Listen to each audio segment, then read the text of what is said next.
Een bijzondere gastjuster op het starteiland op de Snitsermar.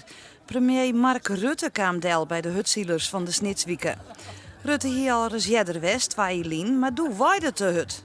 En met Leo Pieter Stoel, een goede vriend van mij. En we zouden gaan varen in G2 2 jaar geleden. Toen was er te veel wind. Hebben we uiteindelijk wel gevaren, maar niet in de wedstrijd. En vandaag is er te weinig wind.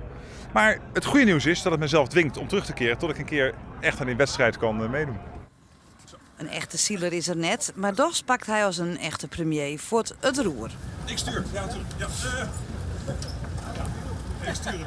Ik kom uit een familie met allemaal zeilers. Ik heb het zelf, toen ik jong was, eigenlijk nooit goed geleerd. Dus als Leo Pieter aanwijzingen geeft, dan snap ik wat ik moet doen.